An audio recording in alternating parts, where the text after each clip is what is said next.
1951 to 1993. For 42 long years, Pujya Gurudev Swami Chinmayananda worked tirelessly to spread the message of Vedanta throughout the world. From conducting numerous discourses, to personally writing over 95 books, to establishing Vedantic institutions, to never leaving a devotee's letter unanswered, Pujya Gurudev left no stone unturned in his quest to serve the world with the essence of Sanatana Dharma. Now, nearly 30 years after he attained Mahasamadhi, Chinmaya Mission continues to serve society by following his vision. But what does that even mean? What is Pujya Gurudev's vision? How do we take a body of work of 42 years and distill it into a singular plan of action? In 1984, Pujya Gurudev gave an interview at Deakin University in Melbourne, Australia. In the wide-ranging interview, he clearly explained his views on various topics, including the work he had done for the previous 3 decades, the benefits of studying Vedanta, how Hinduism has adapted to changing circumstances for centuries, and the indelible link between India and Hinduism. A 43-minute interview where Pujya Gurudev laid out his vision for Chinmaya Mission, India, the Hindu diaspora, and mankind for generations to come. Conveying such a comprehensive vision in a prepared speech is hard enough, but Pujya Gurudev did so while 3 academics in religious studies fired their questions at him. Max Charlesworth, Jocelyn Dunphy, and Purushottama Bilamoria. The 3 professors were interested in knowing about Pujya Gurudev's movement, and he contended with their queries as well as their assumptions and misconceptions. Pujya Gurudev began by highlighting Sandipani Sadhanalaya and his vision for spreading the knowledge of Vedanta by equipping young seekers with the skill set needed to teach. Chinmayananda, you're very well known in India. You've come from a long tradition of Vedanta. This is your first visit to Australia. We would be interested to know what your background is, what activities you have in India at your ashram, and what brings you to the West, and in this particular instance to Australia. Mainly, we run an institution there which is working as a Hindu seminary, training young boys to understand the depth of our scripture. And they are sent out there afterwards to the various parts of India, according to their language area. And they preach and spread that idea. This is needed because for the last about 800 years, this philosophical part of Hinduism has been allowed to ruin, neglected. So the philosophical depth of our religion is unknown to us in the country now. We often hear that the knowledge of Sanatana Dharma is universal, timeless, and eternal. Pujya Gurudev conveyed this idea when he was questioned about Vedanta's applicability in the West.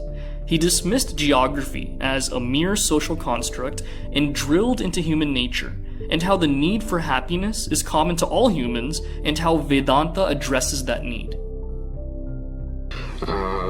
What are the problems, as you see them, of translating Hindu philosophy for people like us in the West? Can we really understand it, or is our culture so foreign that it is impossible for us? Right. Now, it is only a geographical concept that you are West and we are East. Sheer geographical, or the color of the skin. The urges of the human mind, the needs and the demands, is universally the same. Everybody wants happiness. Even though we are wanting happiness, all our activities are to gain pleasure. Pleasure is not happiness.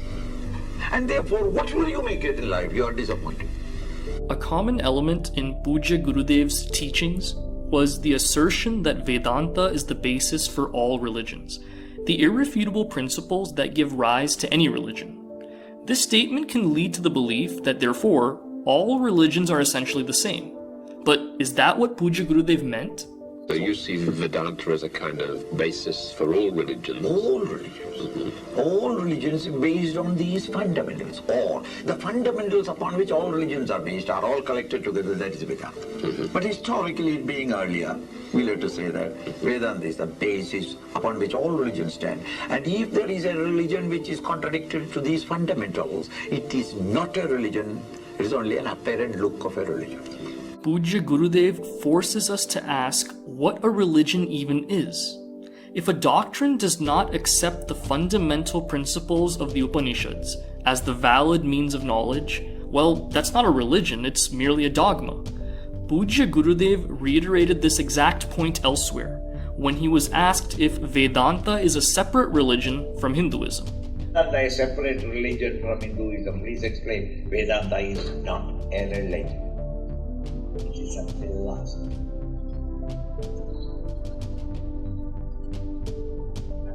That philosophy is the basic knowledge of the world, that it embraces all religions. If these fundamental truths are not recognized in any religion, that is not a religion. It becomes only, at best, a creed, a sect. It's not a religion. So that science behind all religions is Vedanta. Pujya Gurudev doesn't just refute the notion that all religions are the same. He logically defines what a true religion even is. Well, I mean, one of the essential features of Western culture has been its rationalism, right from the time of the Greeks, and I suppose with the development of science and technology from the 17th century onwards, once again, our culture has been much more rationalistic than other cultures. We've tended to think that unless we can work everything out by reason, then it's not there. Now, I take it that you see in Vedanta some way of transcending this fixation on rationalism. Do you think in Western culture we've forgotten what you might call very loosely the mystical tradition, the mystical dimension? A common colonialist trope is that Western philosophies are well thought out and based on reason, whereas Indian knowledge systems are steeped in superstition and irrational blind belief. In his commentary on Taittiriya Upanishad, Pujya Gurudev relates the story of the famous disciple Bhrigu, who did not fully accept the scriptural definition of Brahman, the supreme reality, without a thorough logical analysis. A true student of Vedanta is not satisfied with an impracticable philosophy, nor does he reject a philosophy without making every attempt to understand it. Pujya Gurudev also addressed the Western infatuation with the intellect.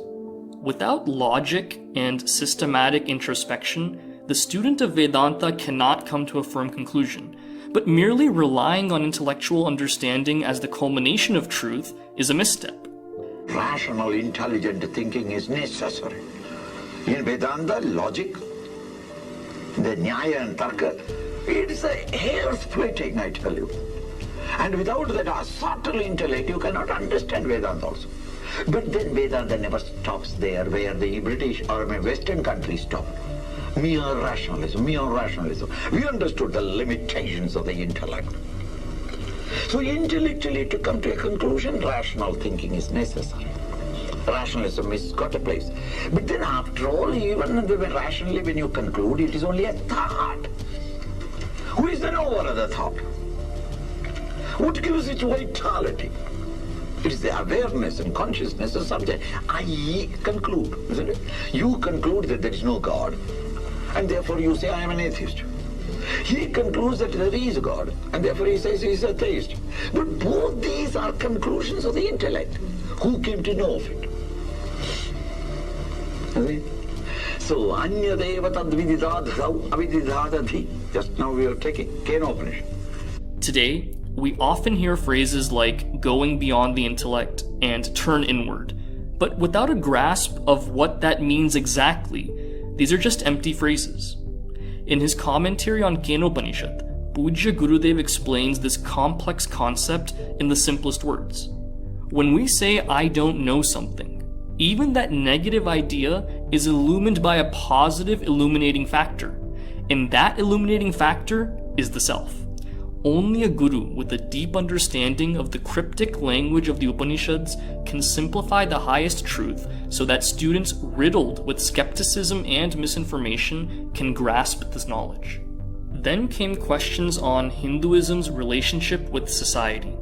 Billamoria asserted that the average Hindu has little interest in philosophy and is occupied with rituals and Puranic history, which he refers to as mythology. He concluded that Hindu philosophy was thrust onto society in order to assume power over people. You are emphasizing philosophy, Swamiji, and yet some critics would say that for the average Hindu, the philosophical preoccupations are of very little relevance. Their religion is more to do with precisely rituals, the rites, sacrifices to the gods to get boons for themselves, and the media is more the mythologies rather than the scriptures and the philosophical things. Hence, they may even go on to argue, as some people do, that the philosophical thing was imposed on these people by a particular class of people who had an interest to rule the society in a particular way. This dangerous conclusion is born out of a centuries-long colonial theory aimed at delegitimizing Hinduism. The Indo-European theory, or Aryan migration theory, claims that the Sanskritam language, Hindu philosophy, and Indian culture all have a foreign origin, and that the discriminative caste system resulted in the rise of Hinduism as we know it today. Pujya Gurudev never shied away from correcting these lies in the garb of history. He took great care to specify that the Varna Jati system was effective and fair, but was altered and resulted in the evil of casteism. Best of things, when it is in society for some time, it becomes worst of things. Human man when he contacts, he perverts everything for his own selfish ends. This is nature. So there's such a beautiful thing as the caste system has deteriorated. You are telling me the story of his decay. Yes. So we are planning to have a revival of it. And this jati and all that is gone now in India. You are talking from some books. From library you may talk. But in India it is gone. Because the economic development. Even though this interview was conducted in 1984, one of the knocks on Hinduism is relevant even today. The idea that Hinduism has no regard for social justice. One of the complaints that Westerners make about Eastern religions in general, not just about Hinduism, but say about Buddhism, is that they're not really concerned with improving man's social lot, that they're not concerned with social justice. Right. Is that true, do you think? It is true in the sense that we don't strut about saying that we are going to save mankind and bring about every 25 years a total world war for peace. We believe that if man individually can reduce his ego and selfishness a little, social order automatically comes. Even today, what is the social difficulties? Our selfishness only. Countries have got selfishness, communities have got selfishness, isn't it? The trouble that is coming up now here, Asia, go back, Asians, go back. Why? The selfishness, that we are not getting that much of job, we would have got more job. You understand? Stand apart, I am not politician. Stand apart, I am just giving you a vivid example. Again, Pujya Gurudev took a question directed at the supposed shortcomings of Hinduism, but instead of playing the role of an apologist, he revealed the root of all social justice issues: selfishness. This selfishness, which Hinduism does address as a universal issue. In fact, his happiness equation forms the beginning of an introductory text, a manual of self-unfoldment. So Hinduism does not disregard social justice. It addresses the remedy for social problems at the very basic level of individual responsibility. A series of questions about the future of Hinduism prompted Pujya Gurudev to make a clear distinction between upgrading and evolving. After Pujya Gurudev mentioned that casteism is a problem in India that must be eradicated, Dunphy asked him if such a revival requires an upgrade to Indian culture. The kind of Hinduism you are now teaching, a more philosophical approach, not only has to correct simple-minded country people, it has to also correct perhaps a changed Indian culture? You're right. This technological shock has shocked all cultures. Chinese culture is wiped out. And there are only Chinese and the Indian culture that is still living in the ancient time. And to an extent it has colored the Indian culture also. So that perhaps you are reviving Indian culture to some extent by... No, Giving the rise and fall of various civilizations as examples, Pujya Gurudev answered her question and specified that the leaders who appear from time to time and uplift society are the ones who have saved Indian culture from a destruction that has plagued other civilizations. Same time upgrading it to the modern times. It has to. Every culture has to. And you feel that Hinduism, in this purified form that you teach, can upgrade a modern, degenerate Indian culture? So, no, I can't pursue, and I'm not forecasting, but I think that these are the situations in which, without compromising the philosophical conclusions arrived at in the past.